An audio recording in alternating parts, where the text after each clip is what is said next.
Hola Hoolers! With Barcelona's finances running on fumes and Deco from new transfers, left, right, and center, Laporta has said it. The transfer window is complete. For now, at least. We've been linked with every football player on planet Earth, from Premier League stars to your cousins who play five-a-side. And all while Barcelona fans have acted like they're low-key serving their glorious players.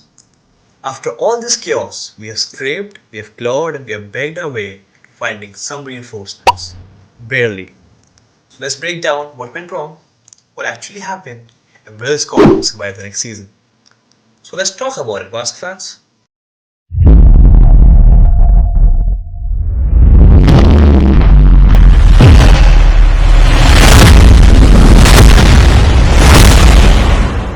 Fresh off the domestic treble, Hansi Flick was hungry for more. The German manager had a key game plan this season to reinforce key areas and to bring in squad depth, to which Laporta and Deco obliged in their ways possible. With the UEFA FFP behind our backs causing us 15 million, and you all know Javier Tebas' love for Barcelona. With all that happening, we ended up making three key signings. Let's talk about the number one in this case, which is much needed and long overdue in a new goalkeeper.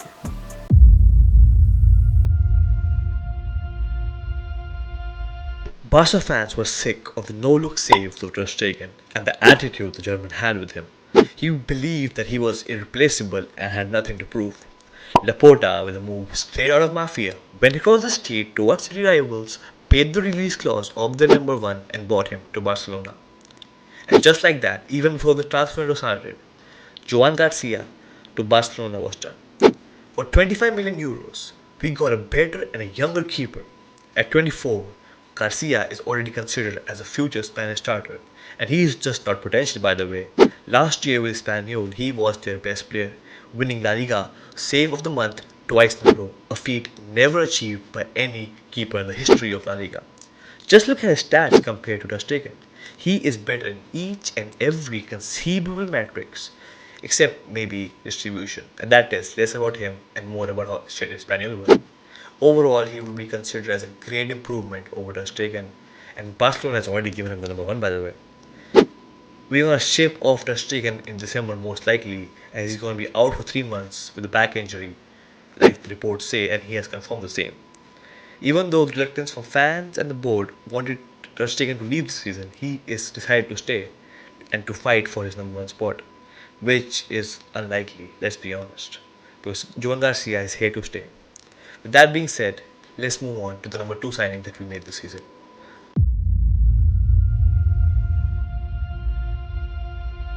Right, Barcelona got a secret weapon this season. We bought back Messi.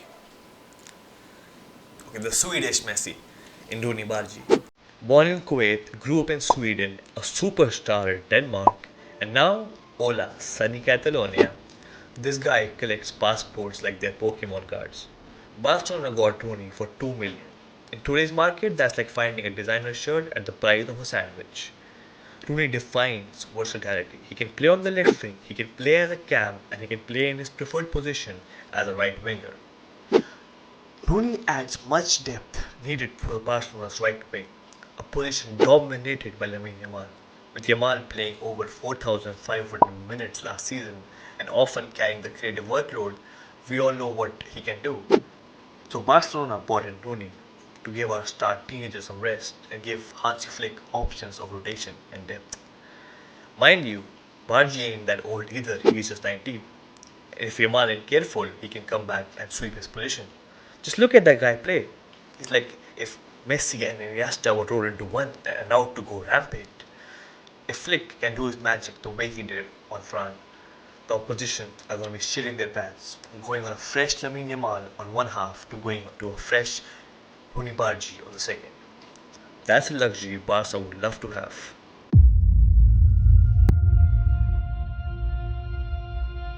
Fans got hit by a reality check when our manager, Flick, demanded for a new outlet in attack. Flick wanted more depth for the left wing, for the likes of Rafinha. Firstly, let's take a deep breath and thank Rafinha for what all he has done last season. What a beast he has become under the German manager. Reliable piece to his puzzle. Even with Rafinha, Flick wanted a pacey left winger, allowing Rafinha to play more centrally as a cam if need be. In steps Deco, fumbling transfers after transfer. First he fumbles, the pass boy on the run, Nico Williams. Then he tries his hard to convince Laporta to go all out for Luis Diaz. Thank gods in heaven that Laporta chose the safer option in a loan move for the ex-Wonder Kid Marcus Rashford.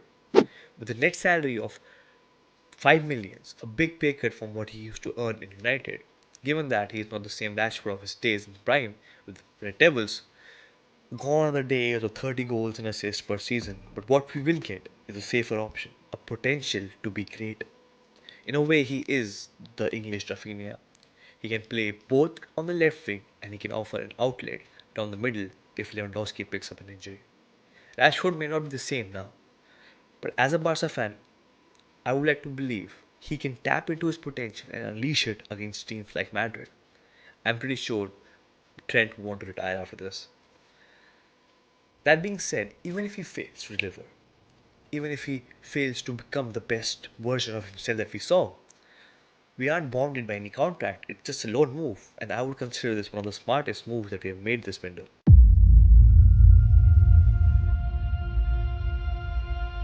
Ansu Fati, once the heir to Messi's throne, now has become an outsider watching Barcelona's success from the sideline, unable to influence it. After his loan move to Brighton, Fati returned to Barcelona hoping things would be different. He imagined a fresh start, a real shot at earning his place. But just like times before, injuries plagued his season, and under Hansi Flick's management, trust never came. Instead of leading attacks, he found himself on the bench, barely given minutes to prove himself. And this season, shortly after extending his contract to 2028, he was loaned out to Monaco, with Monaco paying 50% of his hefty wages. Barca also gave him an 11 million buy option, but fans are happy. Why, you ask? Because this new loan move to Monaco is not just another chapter, but maybe his best chance to shine again. Far from the intense spotlight of Camp Nou, Fati has the freedom to play, to rebuild his confidence, and to remind everyone of the talent that once made him Barca's biggest hope. Now, it's up to Ansu Fati to show whether he is ready to claim his promise or to remain an outsider looking in.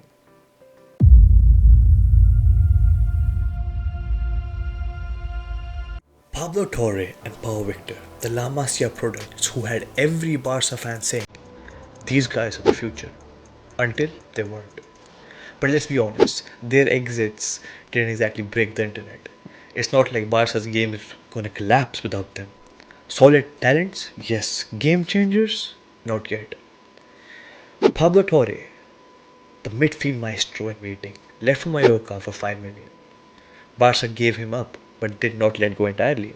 They planted a buyback clause in case he cooks in Mallorca, took 50% of any future fees. Oh yeah, and first right to refusal too. Meanwhile, Pau Victor was doing his rounds like a hungry striker at a buffet. Barca B loaned to Girona, now offered to Braga for 12 million. Girona keeps 30% of Barcelona's dream of a buyback, and Braga slapped a 50 million tag on it like he's a limited edition sneaker drop. So what's the takeaway? Barca lost two promising names. But hey, this is smart business, right? You don't cry over spilled midfielders and surplus strikers. You plant in buyback clauses and you watch. And if either of them turn out to be the next big thing, boom, Barca got first dibs. Until then, Torre and Victor are out there making their cases elsewhere.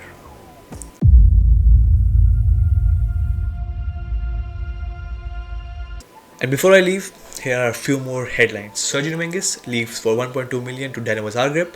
Barcelona has a priority buyback clause. No fixed fees are reported till now. Along with that, we have a 20% on Ceylon. Let's see if the Spanish centre back can shine at Zagreb. This will be promising for him and it will guarantee him game time, so that's good to see.